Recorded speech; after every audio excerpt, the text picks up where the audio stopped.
Breve. Boa noite. A gente vai falar hoje sobre a bebida pisco. Meu nome é Maicon e meu colega Pablo. Então, a bebida é pisco, né? Ela é originária do Chile. Diz que as primeiras garrafas foram feitas com uvas que os missioneiros espanhóis trouxeram nessa região aí do Chile e Peru. Só que antes Chile e Peru era uma mesma colônia.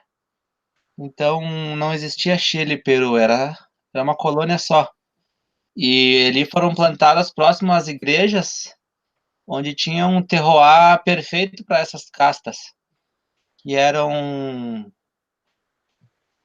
Depois a gente vai falar as uvas que eram, e deu muitos frutos, ótimos vinhos, então, e vinhos a todo momento, né, para celebração da igreja. E começou a sobrar vinho, né, muito vinho. E esse mosto dos vinhos, eles decidiram, então, os monges dessa igreja, das igrejas, decidiram fazer uma destilação com esse mosto para ter uma maior durabilidade. E, e assim eles, com essa destilação e muito estudos, muitos espertos, como os monges sempre foram, eles conseguiram essa bebida, né, super aromática e límpida, bem cristalina, transparente. E esse nome de pisco, uma curiosidade, né, que vem o pisco, ele remete a uma língua, uma linguagem quechua, que era dessa região, que eram os incas, e que se diz ave, né? E onde foram as primeiras garrafas que foram vendidas foi na Vila do Pisco. Então ali foram importadas no porto ali e iam para outros países, porque ali o comércio não estava legal ainda, estava ilegal. Então foi comercializada para fora e um pouco ali assim, nessa região. Por isso que se chama pisco a bebida. Então, Agora vou explicar um pouco sobre o processo de elaboração do pisco. Tudo começa com a obtenção da matéria-prima deles, que é feita a partir de uma espécie de uva, os parreirais, que são denominados de uvas pisqueiras. Elas são classificadas em aromáticas e não aromáticas.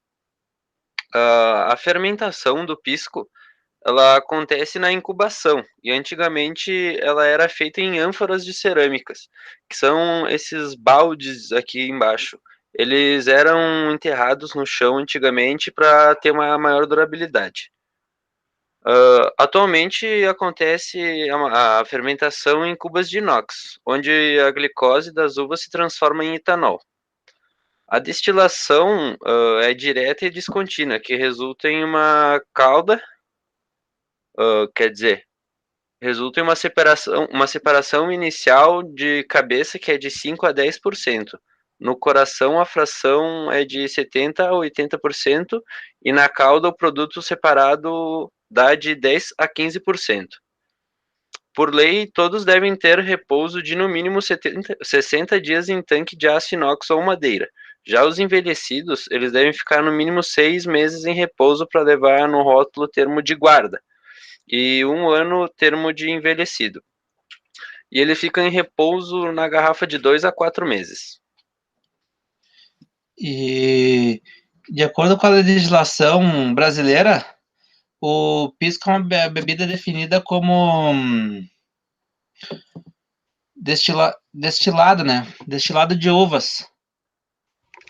E elas obedecem um limite ali, que de acordo com uma tabela, que existe várias porcentagens e tal, que eu acho que a gente não entrou muito em aula, mas que a graduação alcoólica ela deve ser no máximo de 54% e de no mínimo 38%, que é isso que a gente mais conversa sobre, né?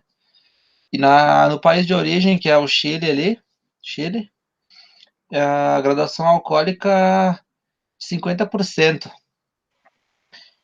no máximo. Mesmo que no mínimo não. Quando chega no processo final de destilação, chega a 70% de teor alcoólico, é adicionado de água nesse, nesse, nesse destilado até ele ficar com a 50% de álcool, assim, ou menos, né? De acordo com o fabricante. E também como é que ele é classificado no país de origem, né, que seria o Chile, é classificado por quatro, quatro tipos de pisco, que seria o pisco corrente ou pisco tradicional, que ele tem em média 30% de teor alcoólico, o pisco especial, que ele é em média 35% teor alcoólico, e o pisco reservado, 40% de teor alcoólico, e o gran pisco, que seria com 43% de teor alcoólico. Essa é uma classificação antiga, assim, de acordo com outras classificações de outras bebidas. Isso aí. E eu vou explicar como que faz o drink mais famoso com o pisco, que é o pisco sour. O serviço dele, na maneira tradicional, como ele é bastante feito nos bares, é composto por pisco, caldo de açúcar, clara de ovo, algumas gotas de bitter e limão siciliano. Como que ocorre a formação desse drink? Ela é preparada na coqueteleira ou até, às vezes, no liquidificador, onde tu bota todos os ingredientes, menos o bitter, e mistura bem, para que a clara do ovo ela agite e faça bastante espuma, que é o que deixa o drink mais encorpado. Aí depois, quando tu já agitou tudo, fez bastante espuma, tu despeja tudo no copo e despeja algumas gotas do bitter em cima, que nem tá aqui no copo, ó. E esse aí é o nosso trabalho sobre o pisco. É isso aí. Obrigado. Isso aí, boa noite para todo mundo, ou bom dia, boa tarde.